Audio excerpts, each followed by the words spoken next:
మీకు వచ్చిన దరఖాస్తులు నీటికి తెచ్చినట్టు. ఇక మరి ఏం చేయాలి సార్? మరి నాకున్న ఆప్షన్ మీరేనా? మీరు పెద్దమ్మ, మీరు ఉన్నారు కాబట్టి మీకు చెప్పుకోవడానికి అవకాశం ఉంది సార్ మాకు. మీరు ఇక మాకు ఇప్పుడు ఏమైందంటే సార్, ప్రతిరోజు ఆఫీస్ కాడికి పోతే 100 నుంచి 200 మంది ఉంటారు సార్ కాగితాలు పట్టుకొని. పాపం వాళ్ళ బాధలు అవస్థలు గతంలో లేకుండే సార్. వాళ్ళకు చెప్పుకునే అవకాశం ఈసారి కాంగ్రెస్ ప్రభుత్వం ప్రజాప్రభుత్వం వచ్చింది కాబట్టి చెప్పుకునే అవకాశం ఎక్కువ దొరికింది సార్. సో చాలామంది టీఆర్ఎస్ పార్టీ నాయకులు కూడా మాకే ఇచ్చిపోతున్నారు సార్, మీరే చెప్పగలుగుతారని. అవును సార్, నిజం సార్. అయితే ఇక బోర్డ్ ఆఫ్ ఇంటర్మీడియట్లో 308 ఫిజికల్ డైరెక్టర్ పోస్టులను భర్తీ చేయాలని చెప్పి తెలంగాణ అన్ఎంప్లాయీస్ ప్రైవేటు అలాగే ఫిజికల్ ఎడ్యుకేషన్ టీచర్స్ వాళ్ళు పిటిషన్ ఇవ్వడం జరిగింది సార్. ఇది కూడా తమరు ముందు పెడతా ఉన్నా సార్. అలాగే మున్నూరు కాపులకు సంబంధించి ఒక పిటిషన్ వచ్చింది సార్.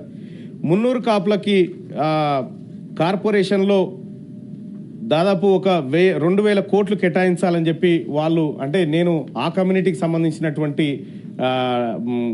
మనిషినే సార్. అందుకోసమే వాళ్ళు నా దగ్గరకు వచ్చి మీరు ప్రభుత్వం ముందు పెట్టండి ఈ అంశం అని చెప్పినారు సార్. అలాగే మున్నూరు కాపులకు సంబంధించినటువంటి ఏదైతే ల్యాండ్ ఇచ్చినారో అక్కడ ఆత్మగౌరవ భవనం అని చెప్పి దానికి నిర్మాణం కోసం ఒక 20 కోట్ల రూపాయలు మంజూరు చేయాలని చెప్పి వాళ్ళు చెప్తా ఉన్నారు సార్. అలాగే ఇంకా రాబోయేటువంటి స్థానిక సంస్థల ఎన్నికల్లో కూడా రిజర్వేషన్ల శాతం బీసీలకు పెంచాలని చెప్పి వాళ్ళు డిమాండ్ చేస్తూ ఉన్నారు సార్.